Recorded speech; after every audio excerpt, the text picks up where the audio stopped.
한국헌법재판소가 선천적 복수국적에 대한 헌법 불합치 결정을 내려 선천적 복수국적자들이 피해를 피하고 구제도 받을 수 있게 됐습니다. 코로나 구호 패키지 협상이 곧 재개될 조짐을 보여 10월 중에 $1,200 직접 지원, 연방 실업수당, 중소업체 PPP 지원이 기대되고 있습니다.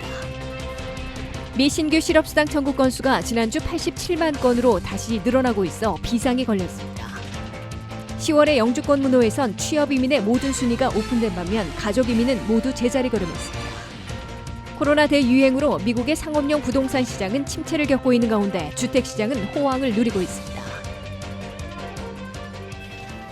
시청자 여러분 안녕하십니까? 워싱턴 뉴스 투데이입니다. 한인 2세 청년들이 복수국적에 따른 피해를 피하고 구제까지 받을 수 있는 길이 열렸습니다. 한국헌법재판소는 선천적 복수국적 제도 조항이 국적 이탈의 자유를 지나치게 제한한다며 헌법 불합치 결정을 내렸는데요. 이는 헌법 소원을 제기한 지 사전 5기 끝에 7대2의 결정으로 승소한 겁니다. 하지만 2022년 9월 30일까지 개선 법률이 확정돼야 한인 2세 청년들은 확실한 보호를 받을 수 있습니다. 류근윤 기자가 보도합니다. 미국서 태어나 미국 시민권자지만 출생 당시 부모 중 한 명이 영주권자 등 한국적자라는 이유로 한국적까지 부여받은 선천적 복수 국적자들이 앞으로 피해 입지 않고 구제까지 받을 수 있는 길이 열렸습니다. 선천적 복수 국적에 대한 헌법 소원을 5차례나 재개용 끝에 승소한 전종준 변호사는 사전 5기 끝에 역사적 승소라고 강조했습니다. 국적법 12조 1항은 헌법에 불합치한다고 결정했습니다. 2022년 9월 30일까지 국적 이탈의 자유를 제한하지 않는 새로운 법을 만들어야 합니다. 한국의 헌법재판소는 7대2의 결정으로 일명 홍준표법이라 불려온 선천적 복수 국적제도의 조항이 국적 이탈의 자유를 지나치게 제한하고 있다며 헌법 불합치 결정을 선고했습니다. 헌법재판소는 다만 법률 공백을 막기 위해 정부와 국회는 2022년 9월 30일까지 개선 법률을 입법해야 하며 개선 법률이 입법화되지 않으면 2022년 10월 1일부터는 현행 선천적 복수 국적 조항의 효력을 잃게 됩니다. 자신도 모르는 사이에 미국적과 한국적까지 동시에 부여받은 선천적 복수 국적자들은 남성일 경우 18세가 되는 해 3월 31일까지 국적 이탈 신고를 해야 하며 이때를 놓치면 38세가 되기까지 무려 20년 동안이나 이탈할 수 없어 한국과 미국에서 막대한 피해를 입고 있습니다. 18세가 되는 해 3월 31일까지 국적을 이탈하지 못한 한인 2세 청년들은 한국서는 한국 군대를 가거나 병역 기피로 처벌을 받고 미국서는 사관학교 입학이나 연방 공직 진출이 막히는 엄청난 피해를 당해왔습니다. 특히 미국서 거주하는 한인 청년들과 부모들의 경우 국무부나 국방부, CIA, FBI 등 민간부서 연방 공무원에 도전하기 위해 신원조회 신청서를 작성하는데 이중 국적자인지를 묻는 항목에 예스라고 답변하면 불이익을 당할 수 있고 노라고 대답했다가 나중에 이중 국적으로 물려 피해를 입을지 몰라 전전긍긍 해왔습니다. 사전 5기 끝에 한국헌법재판소에서 헌법 불합치 결정을 이끌어냈으나 앞으로 2년 동안은 현행 법률을 지키면서 개선 입법이 이뤄지도록 한국 정부나 국회를 상대로 투쟁해야 할 것으로 보입니다. 전종준 변호사는 앞으로 개선 입법에서 반드시 적용되어야 할 2가지 개선안을 제시했습니다. 18세 되는 해 한국 국적을 선택하지 않는 한 한국 국적이 자동 말소되어야 합니다. 한국 호적에 올린 사람은 언제든지 국적 이탈을 할 수 있게 법제화해야 합니다. 선천적 복수 국적자들 가운데 출생 신고를 하지 않은 경우 본인이 선택하지 않으면 한국적을 자동 말소시켜줘야 한다고 강조했습니다. 또 출생 신고를 이미 한 경우에는 원정 출산과 병역 기피 혐의가 없는 것으로 확인되면 18세가 아니라 아무 때나 국적을 이탈할 수 있게 허용해야 한다고 제시해왔습니다. 이와 함께 이미 피해를 입고 있는 한인 2세 청년들을 일괄 구제해주는 조치도 포함되어야 할 것으로 지적되고 있습니다. WKTV 뉴스 유근윤입니다. 낸시 펠로시 하원 의장과 스티브 무누신 재무장관이 곧 코로나 구호 패키지 협상을 재개하기로 합의해 $2조 안팎의 코로나 구호 패키지가 10월에는 시행될 것으로 다시 기대되고 있습니다.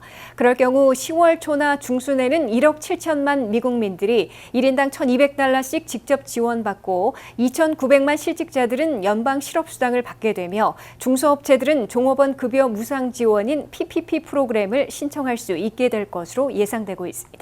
한면태 기자가 보도합니다. 한 달 이상 교착돼 온 코로나9 패키지 협상이 곧 재개될 조짐을 보여 미국민 $1,200 직접 지원, 연방 실업수당 장기 제공, 중소업체 PPP 재개 등이 다시 보이고 있습니다.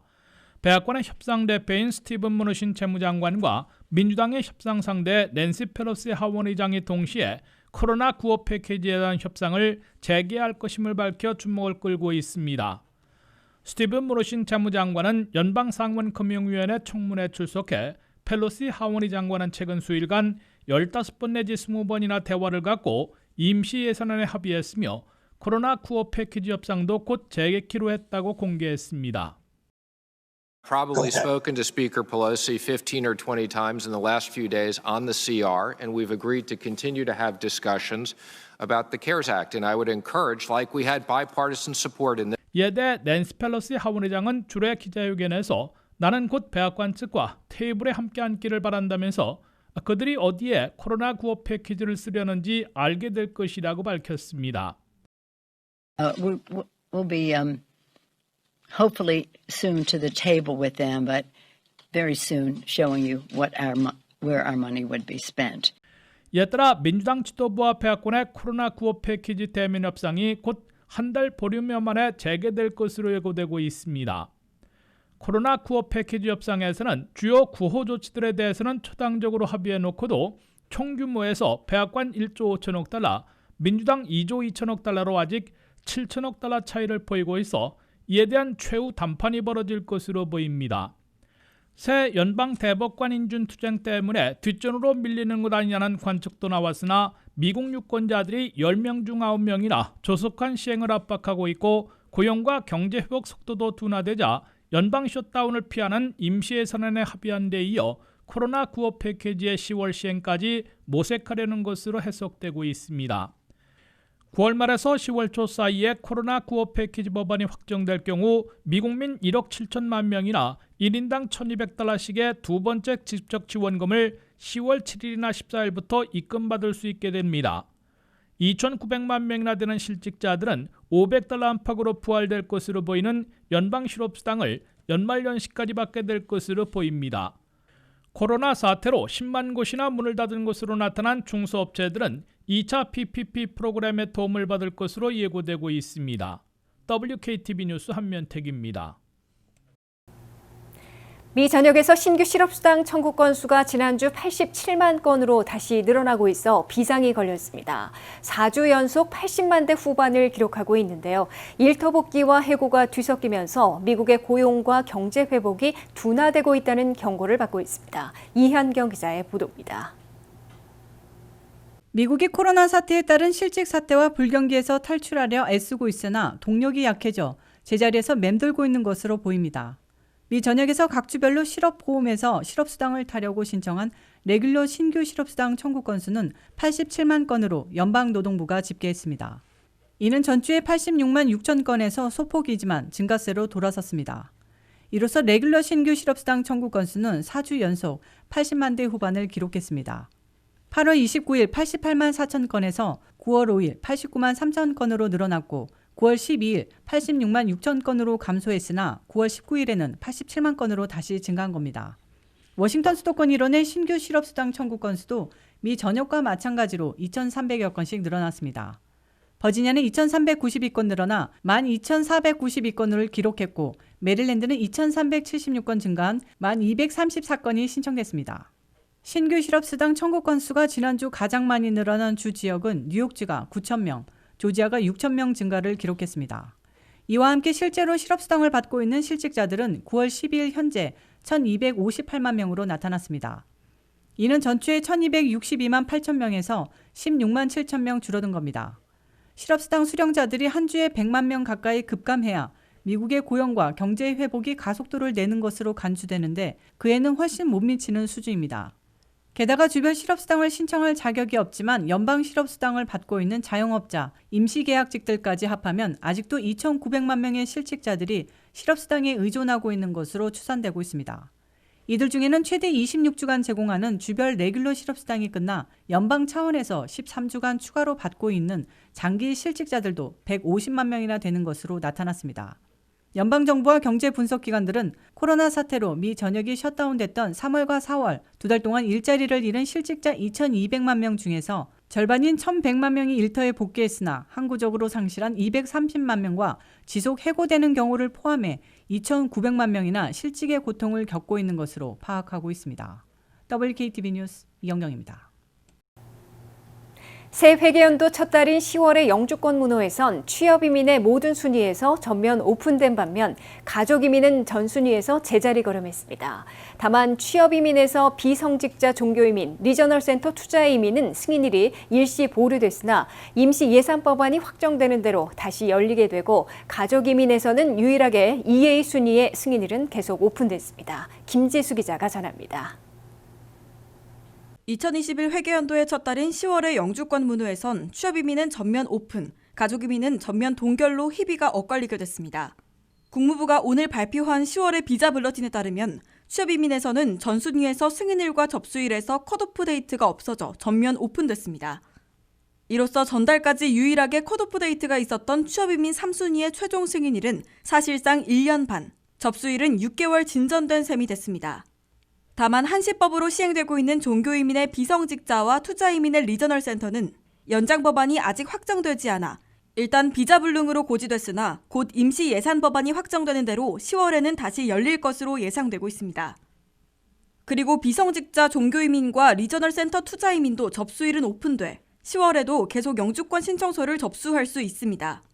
10월의 영주권 문호에서 가족이민은 모든 순위에서 승인일과 접수일이 전달과 똑같이 나와 전면 제자리했으며 EA 순위만 계속 오픈됐습니다. 시민권자의 21세 이상 성년 미혼 자녀들이 대상인 가족이민 1순위는 최종 승인일이 2014년 9월 15일, 접수일은 2015년 7월 15일에서 동결됐습니다. 영주권자의 배우자와 미성년 자녀들이 대상인 EA 순위의 최종 승인일은 계속 오픈됐으며 접수일은 2020년 8월 1일에서 제자리했습니다.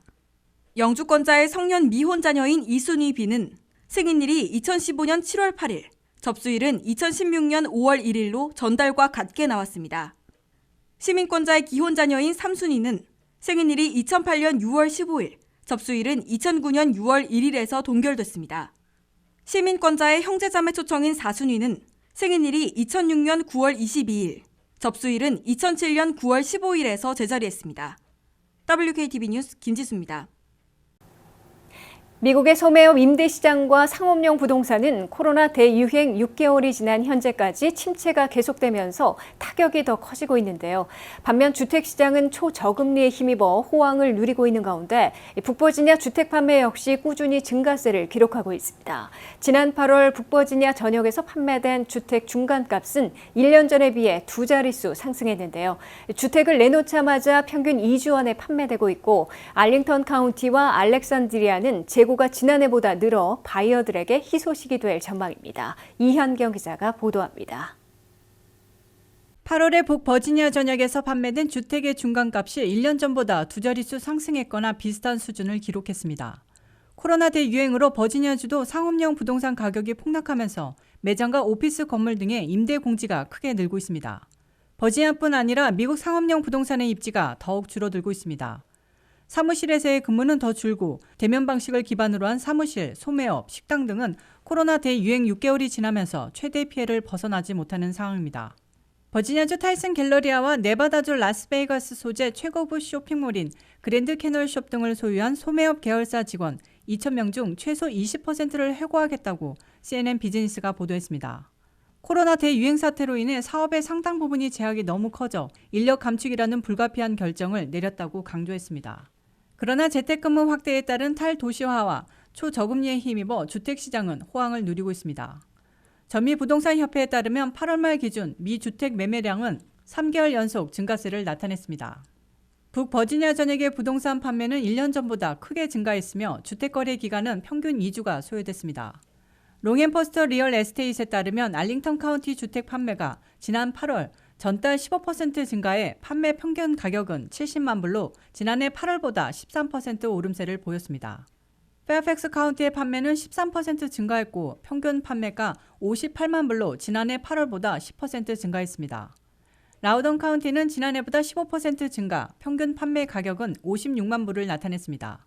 북버지니아에서 프린스 윌리엄 카운티는 가장 저렴한 주택시장으로 8월 중간 가격이 42만 5천 불로 거래는 8% 증가했습니다. 이처럼 많은 미국인이 코로나 사태가 장기화되면서 집에서 일하는 사람들이 크게 늘었고 혼잡한 도시를 떠나 교회를 옮기는 사례가 크게 늘고 있습니다. 줌이나 슬랙 등 홈오피스 설치가 쉬워졌고 학교들도 원격 수업 기간도 늘어 온라인 쇼핑의 수요는 폭증하고 오프라인 매장 중심의 시장들은 침체에서 벗어나지 못하고 있습니다. WKTV 뉴스 이영경입니다.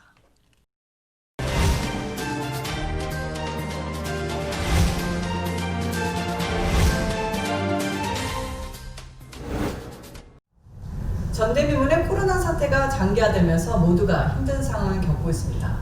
이런 시기에 재정적으로 어떻게 버텨나갈 수 있는지 여러 방법들에 대해서 고민하고 계실 텐데요. 오늘은 에덴 시니어 센터와 재정 그룹을 운영하고 계신 스칼렛 파이낸셜 대표를 모시고 이야기 나눠보겠습니다. 안녕하세요, 대표님. 안녕하십니까. 요즘 코로나로 인해서 모두가 경제적으로 힘든 시기를 겪고 있는데요. 정부의 코로나 구호 패키지가 또다시 지원이 될 텐데 어떻게 관리를 해야 될까요? 네, 이제 제2차 스티뮬러스 경제 구호금이 이제 곧 나올 텐데요. 각 가구당 이제 부부가 함께 인컴을 보고할 경우에 13만 불 미만일 경우에 이제 가족 수당 1,200불이 이제 나올 확률이 많지 않습니까? 그리고 이번에는 또 미성년자에게도 1,200불을 주는 또 권한도 제휴되고 있는데, 그리고 또 unemployment도 받으시고 또 여러 가지 PPP 프로그램이라든가 그랜트가 많지 않습니까? 이런 엑스트라 인컴이 어떻게 어떻게 사용할 거에 관해서 어떻게 포지셔닝 하기 전에 제일 중요한 거는 본인의 지출과 수입에 관해서 제대로 한번 리뷰를 해 보시는 게 좋겠습니다. 재정계획의 가장 중요한 거는요, 이제 지출과 수입 부분을 제대로 파악하는 것입니다. 그리고 또한 또 재정계획에서 가장 중요한 거는 부채를 없애는 거죠. 근데 지금 상황에서 인컴이 어느 정도 계속 인컴 스트림이 계속될지 모르는 상황에서는요, 부채를 줄일 부분이 있으면 얼른 또 갚으시고요. 또 여유자금으로 항상 이머전시 펀드로 좀 셋어사이드 하시는 것이 중요하다고 생각을 합니다. 네, 요즘 같은 비상 상황에서 현금을 많이 확보하라는 얘기들을 많이 하는데요. 현금 확보할 수 있는 방법들이 있다면 뭐가 있을까요? 네, 요즘은 이자율이 낮기 때문에요. 다들 몰기지 리파이낸스도 하시지 않습니까? 그러면서 또 이퀴티 론도 이자율이 낮기 때문에 그런 여유자금을 또 스마트 랩이다 생각을 하시고 조금 빼놓으셔도 좋을 것 같고요. 그리고 저축성 생명보험이 있으신 부분들은 또 그 저축성 생명보험에 있는 캐시 밸류를 또 인출하시거나 론을 받으실 수 있고요. 또 401k나 다른 연금이 있으신 부분들도 인출과 론이 가능하니까 그런 부분들도 한번 리뷰해 보시면 좋을 것 같습니다. 코로나로 인해서 은퇴 구자에 대한 룰이 지금 바뀌었다고 하는데 어떤 부분이 변경이 됐나요? 네, 새로운 케어스 액트의 액트 전에는 401k나 다른 그 qualified account라고 해요. 텍스 디덕을 받은 그 은퇴 구자에서 맥스로 뽑을 수 있었던 부분이 최고 5만 불까지였습니다. 5만 불 미만은 물론 그 구자의 50% 이제 하실 수 있는데요. 제일 먼저 다른 점은 10% 59.5세에 돈을 인출하실 경우에 기존에 이제 내야 했던 10%의 페널티가 없어진 부분이 제일 큰 부분이고요. 액수 부분에서는 전에는 5만 불이 최고 인출을 하시거나 론을 하실 수 있는 부분이었습니다. 근데 만약에 가족 중에 한 분이 코로나로 인해서 경제적 아니면 건강상의 타격을 입으셨을 경우에 또 10만 불까지 아니면 10만 불 미만의 은퇴구자에서는 100%까지도 인출과 론이 가능하십니다. 중요한 점은 근데 저희가 좀 짚어가야 할 부분은요. 론을 하셨을 경우에 또 3년 안에 반드시 이제 상환을 하셔야 되는 부분과 또 인출을 하셨을 경우에는 그것이 텍스를 내지 않았던 부분이기 때문에 그런 자금이었기 때문에 텍스 브래켓에 영향을 주는 것을 생각을 하셔서 다 맥스로 이렇게 하시는 것보다는 그런 텍스 레이트를 조심해서 꺼내시면 좋을 것 같습니다. 예, 개인 은퇴 구자 외에 현금을 확보할 수 있는 방법이 또 있다고 하던데 또 무엇이 있나요? 네, 아주 쉽게 이머전시 펀드로 사용하실 수 있는 게 저축성 생명보험에 있는 그 캐시밸류라고 하는 건데요. 그 캐시밸류는 보험회사에다 연락을 하시면 일주일 안에 어떤 서류나 어떤 underwriting requirement 없이 바로 인출을 하실 수도 있고 론을 하실 수 있습니다. 근데 주의하셔야 될 부분 같은 경우는요. 회사마다 약관이 다 틀리고요. 또 보험 상품마다 그 안에 있는 코스트 차지가 또 틀리거든요. 그 안에서 이제 들어가는 비용이 틀리기 때문에 그리고 회사마다 어떤 회사는 론을 recognize 하지 않고 그거에 관해서 배당 이익금을 주는 회사도 있고 어떤 회사는 론을 했을 경우에 그 론의 금액을 빼고 나머지 캐시 밸류에 관해서 이자를 배당 이익금을 주고 또 론 어마운트에 관해서 이자를 또 차지를 하기 때문에 그 policy가 계속 유지될 수 있는 만큼의 그 밸류를 찾으시는 것, 금액을 찾으시는 것과 또 각 회사마다의 그 이율과 또 약관에 관해서 좀 더 자세히 알아보신 후에 편리하게 사용하실 수 있으실 겁니다. 예, 지금 많은 시니어분들은 이미 은퇴 플랜을 갖고 계신 분들이 많을 텐데요. 아직 은퇴 계획을 못 세우고 있는 40대, 50대 분들한테는 어떻게 준비를 해야 될까요? 네, 40대, 50대가 자녀들의 교육비 때문에 저축하기 참 힘든 시기입니다. 근데 그 은퇴를 걱정하시기 전에 제가 반드시 말씀드리고 싶은 부분은 프로텍션부터 생각을 하셔야 되는 부분이에요. 소득이 없으신 분들은 한 달에 몇십 불도 굉장히 부담스러워 하십니다. 하지만 이것을 반드시 그냥 외식 한번 안 하고 해야 된다라고 작정을 하시고 단기성이라도 생명보험을 20만 불이든 30만 불이든 들어 놓으시면은 그것이 재산이 될 수 있고 온 가족을 지킬 수 있는 대비를 하실 수 있죠. 물론 나이 따라 또 건강 상태에 따라 틀리겠지만요. 젊으신 분들은 또 좋은 레이팅을 받으실 수 있기 때문에 50불 미만으로도 뭐 25만 불에서 또 뭐 많게는 50만 불까지도 얼마든지 그 생명보험을 드실 수 있고요. 그리고 여유가 있으신 분들은요. 뭐 10년짜리든 15년짜리든 만기를 다 이렇게 채우실 수 있는 저축성 보험을 들으시면 그 안에서 불어나는 돈들은 또 세제 혜택을 받으실 수 있고요. 또 anytime 또 emergency 펀드로 쓰시고 또 리타일 전에 그것들을 다 페이오프를 하시면 꼭 몰기지를 하나 페이오프 하신 것처럼 하나의 자산이 될 수 있습니다. 제일 좋은 거는 또 세제가 면세가 되는 그런 좋은 장점이 있기 때문에 하실 수 있을 때 건강하실 때 하시는 것이 굉장히 유익하리라 또 생각됩니다.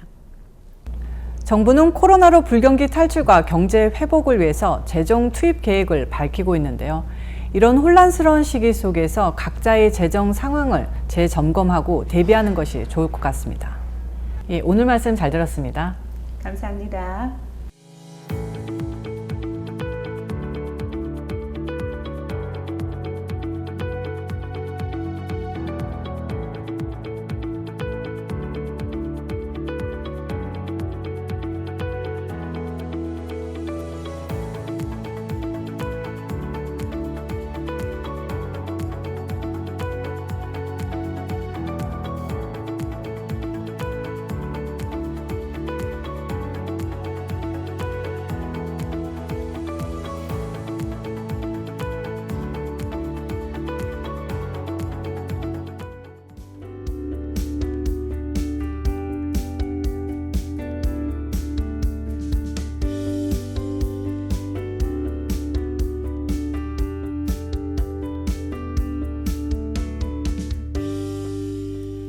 이상으로 워싱턴 뉴스투데이를 마치겠습니다. 시청해주신 여러분 고맙습니다.